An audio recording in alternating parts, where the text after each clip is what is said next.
Hello বন্ধুরা, আমি কৃষ্ণা। আজকের ভিডিওটি খুবই গুরুত্বপূর্ণ ভিডিও হতে চলেছে, কারণ আজকের ভিডিওতে আমরা কথা বলতে চলেছি ডক্টরের প্রেসক্রিপশান নিয়ে। ডক্টরের প্রেসক্রিপশানে যে শর্ট টার্মগুলি ইউজ করে থাকেন সেগুলো আসলে কী, সেগুলোর ফুল ফর্মই বা কী? এই ভিডিওটি দেখার পর আপনি যে কোনো ডক্টরের প্রেসক্রিপশান দেখার পর আপনি সহজেই বুঝতে পেরে যাবেন। ভিডিওটি পুরোপুরি দেখবেন, স্কিপ না করে। আমি শুরু করতে চলেছি বিনা কোনো টাইম ওয়েস্ট করে। প্রথমে জানবো আমরা ওই শর্ট টার্মগুলো যেগুলো ডক্টর আমাদের যে কোনো ধরনের টেস্ট, বডি ওয়াটার সাইন জানার জন্য লিখে থাকেন। নাম্বার 1-এ আছে পিআর অর্থাৎ পালস রেট। নাম্বার 2-তে আছে আরআর অর্থাৎ রেসপিরেশন রেট। নাম্বার 3-তে আছে এইচআর অর্থাৎ হার্ট রেট। নাম্বার 4-এ আছে টিইএম অর্থাৎ টেম্পারেচার। নাম্বার 5-এ আছে বিপি ব্লাড প্রেশার। নাম্বার 6-এ আছে বিএসএফ অর্থাৎ ব্লাড সুগার ফাস্টিং। নাম্বার 7-এ আছে সিবিসি অর্থাৎ কমপ্লিট ব্লাড কাউন্ট। নাম্বার 8-এ আছে টিএলসি অর্থাৎ total leukocyte count. Number 9 CXR অর্থাৎ chest X ray. Number 10 USG অর্থাৎ আলট্রাসাউন্ড বা সোনোগ্রাফি।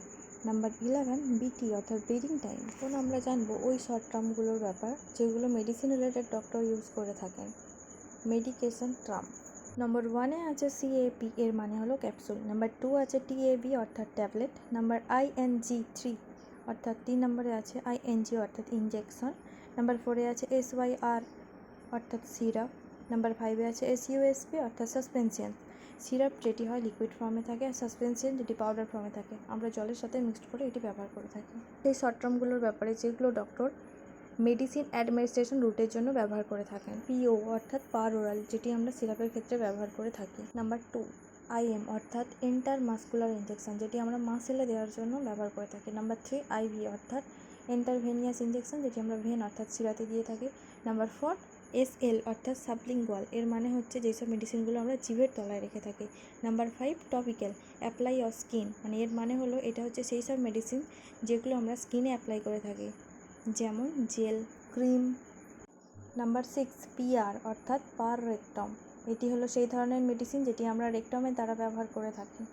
আমরা জানবো সেই শর্ট টার্মগুলির ব্যাপারে যেগুলি ডক্টর মেডিসিনের আগে লিখে থাকেন। এই মেডিসিন কতবার খাবেন বা নেবেন, dose and frequency. Number 1 OD অর্থাৎ ওয়ান্স ডেইলি অর্থাৎ দিনে একবার ব্যবহারের জন্য। নাম্বার 2 BD বা BID অর্থাৎ টুইসডে ডেইলি মানে দিনে দুবার। নাম্বার 3 TDS বা TID অর্থাৎ 3 টাইম ডেইলি মানে দিনে 3 বার। নাম্বার 4 QID 4 টাইমস ডেইলি মানে দিনে 4 বারের জন্য। নাম্বার 5 QID অর্থাৎ এভরিডে। নাম্বার 6 PRN অর্থাৎ AS নিডেড অর্থাৎ অ্যাজ নিডেড, মানে এর মানে হলো যখন এই মেডিসিনটি দরকার তখন এটি নিন। নাম্বার 7 HS বা BT অর্থাৎ বিফোর স্লিপ আফটার ডিনার, মানে হচ্ছে ঘুমাবার আগে বা খাওয়ার পরে। নাম্বার 8 WBF অর্থাৎ বিফোর ব্রেকফাস্ট, টিফিন খাওয়ার আগে এটি নেওয়ার জন্য।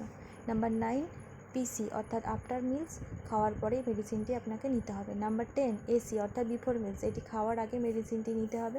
নাম্বার 11 Q4H বা Q6H QADG অর্থাৎ এভরি 4 ঘন্টা বা 5 ঘন্টা বা 6 ঘন্টা অন্তর অন্তর মেডিসিনটি নেওয়ার জন্য। এবার আমরা জানবো সেই শর্ট টার্মগুলির ব্যাপারে যেগুলো ডক্টর কিডনি অর্থাৎ ডায়াগনোসিসের জন্য ব্যবহার করে থাকেন। নাম্বার 1 সি অ্যাপ্লিকো অর্থাৎ কমপ্লেন্স অফ, এর মানে হলো পেশেন্টের মাথা ব্যথা, গা ব্যথা, বমি হচ্ছে কিনা এইসব ব্যাপারে তার থেকে কমপ্লেন নেওয়া। নাম্বার 2 ও অ্যাপ্লিকি অর্থাৎ অন এক্সামিনেশান, পেশেন্টের কী কী পরীক্ষা রয়েছে যেমন BP, temperature, HR, blood sugar প্রভৃতি এইসব ব্যাপারে জানা। নাম্বার 3 RX অর্থাৎ প্রেসক্রিপশান, পেশেন্টের কোনো কিছু পরীক্ষা করার পক্ষে কী লেখা আছে না লেখা আছে সেই প্রেসক্রিপশানে বিস্তারিত বলা আছে। নাম্বার 4 TX অর্থাৎ ট্রিটমেন্ট। নাম্বার 5 DX অর্থাৎ ডায়াগনোসিস। নাম্বার 6 HX অর্থাৎ প্রেসক্রিপশানের হিস্টোরি, আগের ইতিহাস কী ছিল। নাম্বার 7 SX অর্থাৎ সিমটম বা লক্ষণ। নাম্বার 8 S অ্যাপ্লিকেস অর্থাৎ science and symptom. Number 9 STAT অর্থাৎ ইমিডিয়েটলি। নাম্বার 10 VS অর্থাৎ ভাইটাল সায়েন্স। আপনাদের যদি এই ভিডিও থেকে কিছু হেল্পফুল বলে মনে হয় বা কিছু শিখতে পারলেন বলে মনে হয়, তাহলে এই ধরনের ভিডিও দেখতে হলে কৃষ্ণা ক্রিয়েশন চ্যানেলটি সাবস্ক্রাইব করতে ভুলবেন না।